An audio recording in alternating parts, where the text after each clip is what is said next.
Hi, I'm making this video about topic is that a lot of people are afflicted with, or they're struggling with it. It's depression, and the fact that many Americans and also other wealthy people in other countries, they have everything in life, and their life has been very enjoyable, very full, and they still are deeply depressed. And in fact, they're taking antidepressants. The suicide rate.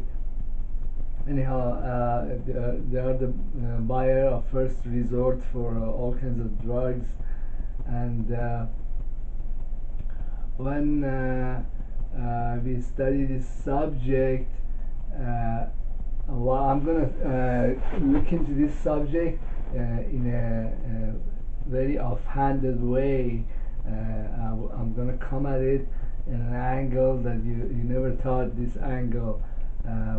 That's There is a concept in sociology that they call it the Maslow triangle, or Maslow hierarchy. Okay, so for example, all human beings have basic needs like food and shelter and security, and the higher echelon of these triangle would be like desire for peace and harmony, desire for companionship or love. And then as you go higher, these desires become more complex and more spiritual. And the desire to have communion with God, or the psychic phenomena that happens, they all happen in higher echelons of these triangle. And also, if we look at the human history, we see that there are historical periods. They are like zeitgeist. Each period has its own spirit and its own aura, or its own energies. For example, the ancient times in the Western world was dominated by Romans, and then it was eclipsed by the Christian philosophy and ideas. Then it went on to Renaissance, and then the New Age, and then came to modern times. Then also in the eastern portion, you see that this whole process repeats. It's kind of shifted in time with the Asians. We had the Mongolian invasions and Timur Lane, and then it went on to the Safavid dynasty, which is kind of like a more spiritual, more serene times. And then again we had changes, and then so on. You can kind of model Iranian history kind of to the Europeans, what they went through.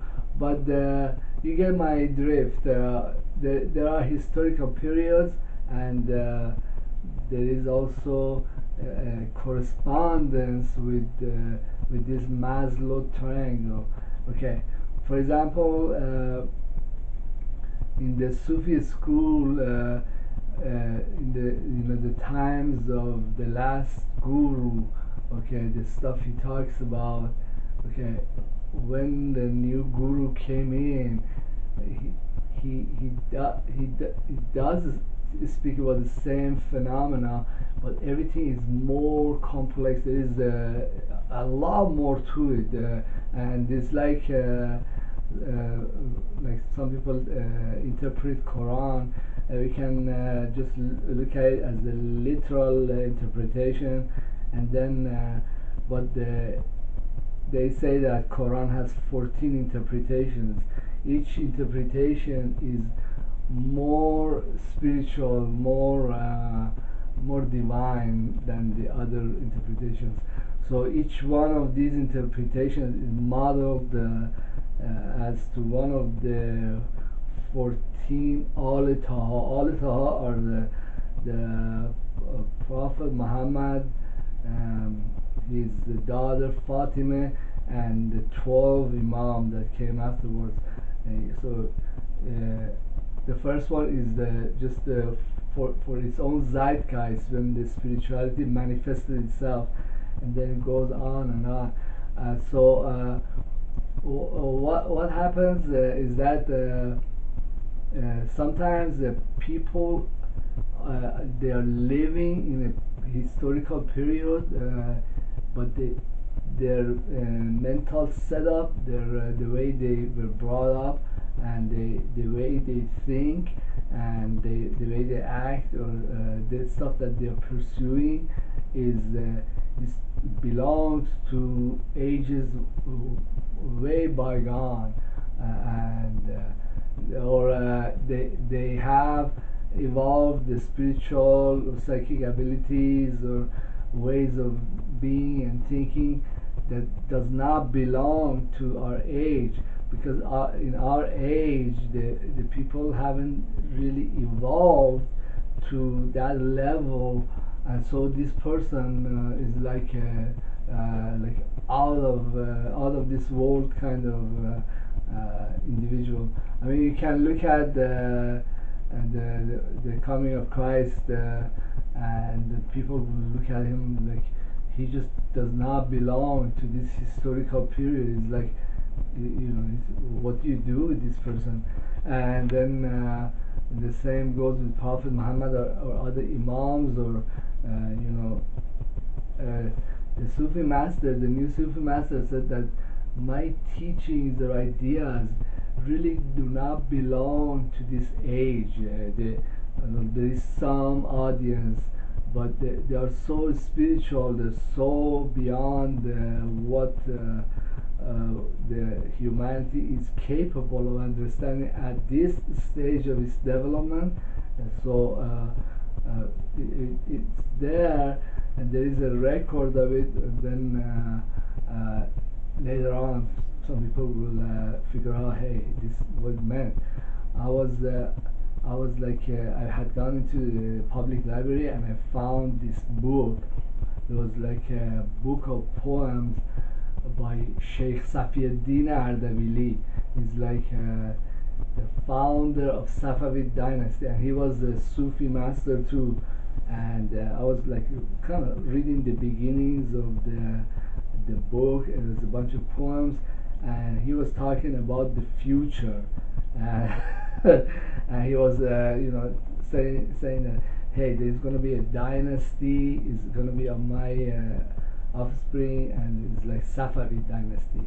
And then this will go away. There will be these other kings, and blah, blah, blah. And then there will come a time when all kinds of monarchies will be overthrown, and there will be just a group of people, and they call themselves Dawlat, which is Iranian. Dawlat means like just government. It's like elected government.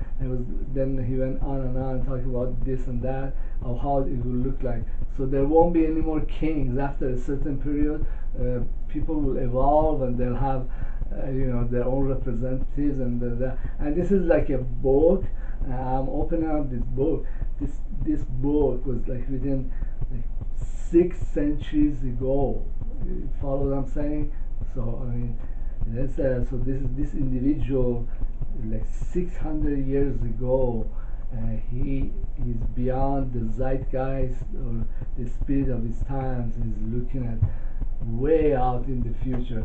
Anyhow, so I think that when a person has not even evolved to the general level of spiritual development that even our times has it, or Renaissance has it.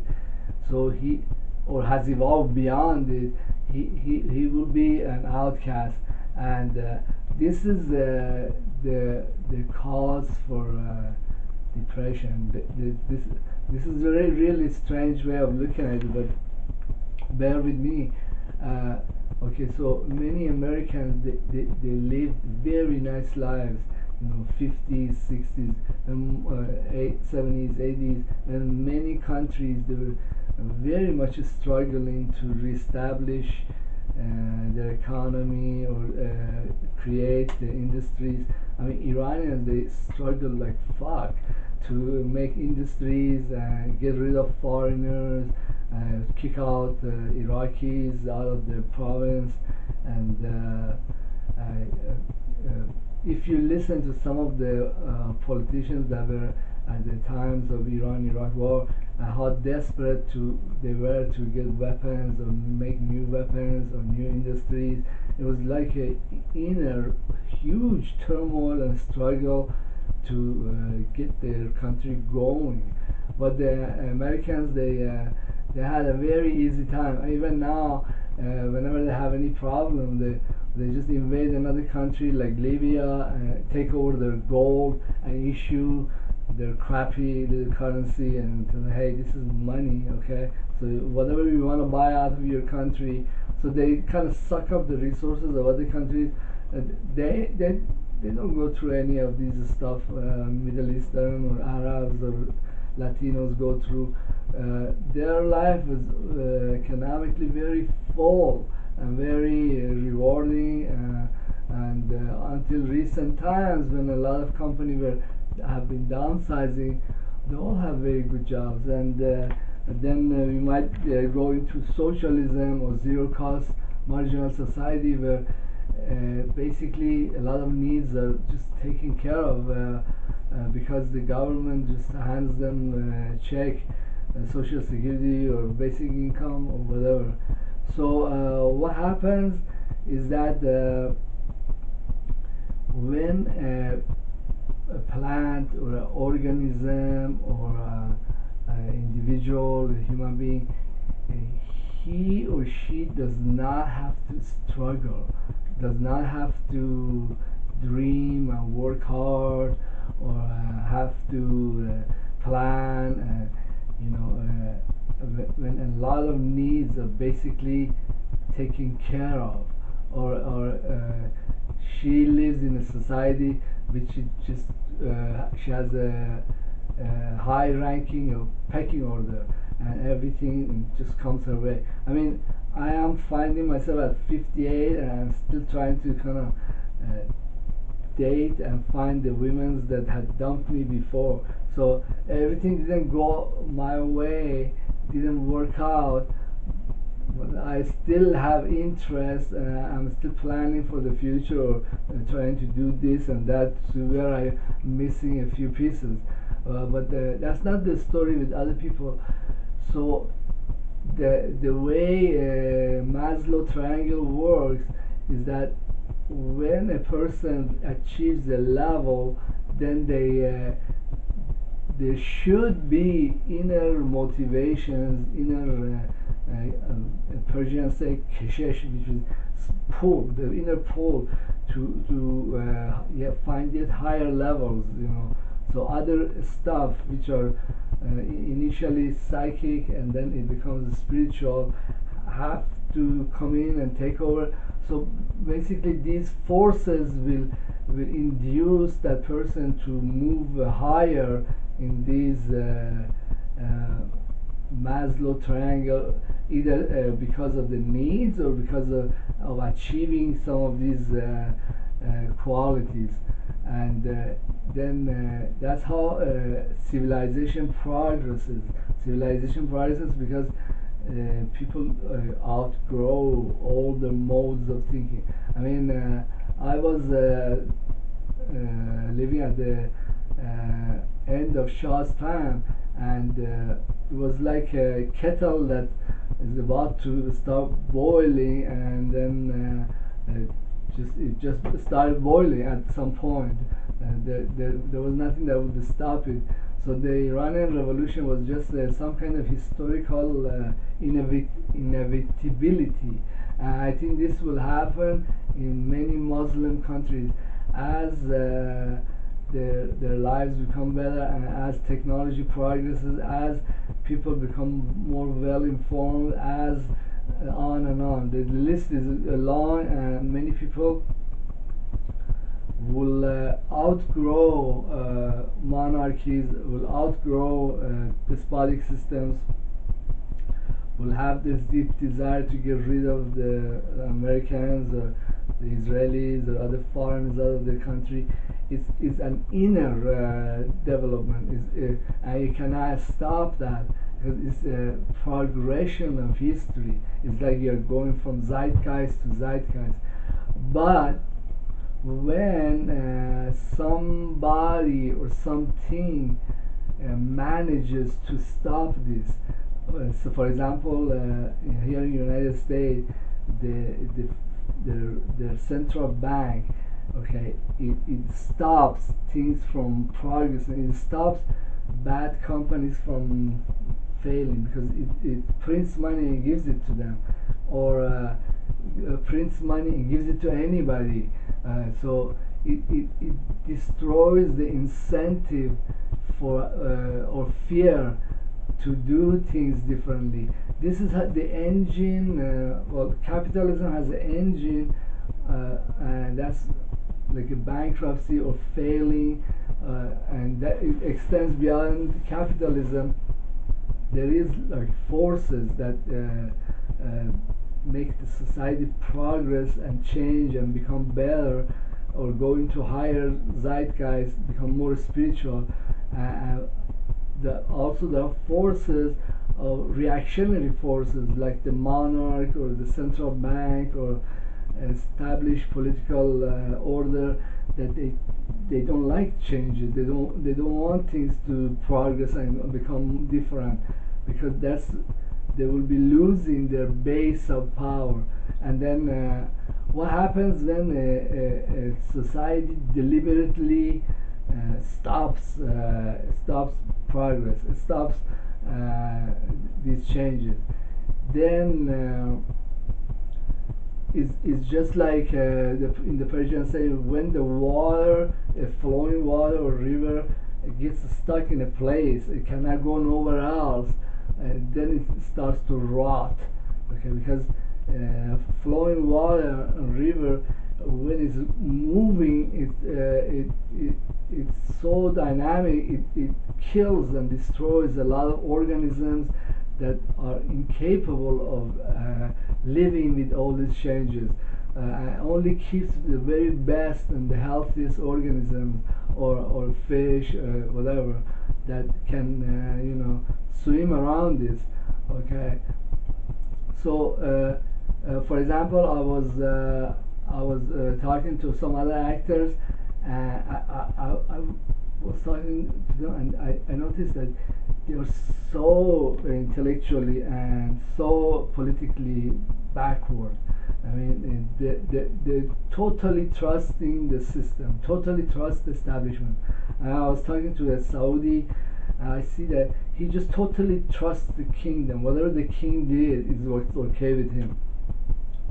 That's a sign of intellectual and political death, and they all have this in some form. And when a society is stagnant in this way, the people, they don't think about stuff on their own, and the political decisions or intellectual innovations or artistic creations are not something that they had to do out of necessity or out of desire. Everything becomes some kind of reproduction of the past. Then this society has died, and things that happen there are all look like they're tragic, because the change has to happen either from inside or from outside, and it will. If the people themselves don't initiate it, something from outside will force them to, or the whole system will fall apart. Uh, so also it creates a feeling of permanence, but that's kind of like a delusion. It's like what a lot of rich people are afflicted with. They are afflicted because they are not creating or doing anything. They're just like an organism that endlessly sucks up the nutrients out of the tree or other organism that's really alive. Okay, it's just like a U.S. government prints billions of dollars and sucks up the resources and products and stuff of many third world countries produce, and it just uses and gives them this printed money. Uh, so uh, it is like some kind of death of the soul, because the soul has a mission, come to this world and try to bring about a higher understanding, higher goal, and then but when somebody had stopped it, it's like many rich people, they think whatever I do, it just doesn't make any difference, and hey, this will go on, I don't know how long, and this is the source of depression, because this is not how humanity beings are built up. This kind of strange kind of way of looking at it, but and then you see, I see some movies that they present like Hunger Games or the Game of Thrones to bring in that struggle, or some people they just flip out and get out of the matrix, and but it doesn't have to be in the outside world, I mean, out of your skin. It has to be inside your mind, the way you deal with depression.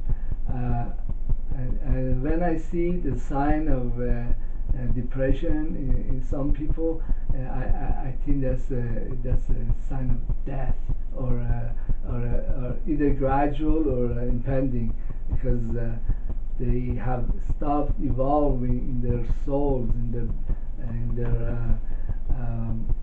in their journey through the world, physical world. Anyhow, there are some herbs for depression. I went through them in my other videos. I just briefly mention a few: St. John's Wort and Mucuna Prurium, and then there is another one, Blue Lotus. Uh, Blue Lotus is really just a sedative, but uh, Griffonia and Mucuna, they induce endorphins in the brain. But also I buy some saffron, it does the same. But these solutions are chemical solutions. You need to look at it in a different way. Also, if you go on Google Images and Google the people who are extremely successful. I mean, look at superstars, and or people who are billionaires. I tell you, all these people have one thing on their faces, and that's called a broad smile, which means that they are happy regardless of what is going on. And then in the Islamic tradition, one of the level, or two of the levels that the soul achieves when they have reached enlightenment is one is called Raziyat and Marziya. Razi means being very happy, contented. Marziya is like a female version of that, means that there is another higher level that made this person like this. Okay, and then after that, no, Yeah, one is Raziye, which means the lower level, and then the higher level is Raziyatan Marziye, which means not only this person is contented, but is also united with the divinity, and so the divinity is making him or her like this. Is or below the Raziye level is Nafs Mutmainna, which means like deep contentment, the spirit that's entirely in serenity, which is like Buddha. And then below that is Nafs Lawwame, which means the blaming heart, which means that like people who are on hard times, they know that they have to do some things to evolve spiritually, but they don't know. So their spirit is in the mode of called lavame. Lavame means is a blames you constantly, saying, "Hey, this is not enough. There's something missing, something wrong," and below there is an even lower level, that spirit of lavame, the blaming heart, and that's the nafsa ammare, which is belongs to people who are like spiritually in the prehistoric time, like extreme violent criminal. The spirit is the commanding spirit, which means that it just has a certain codes that they want to enforce very forcefully into their own lives. So if you look at depression in spiritual terms, there are a lot of solutions, but there are also some chemical and also herbal solutions.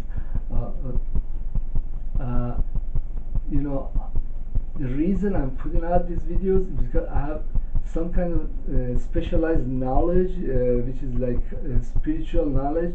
It is worthwhile for people to have some kind of connection to it.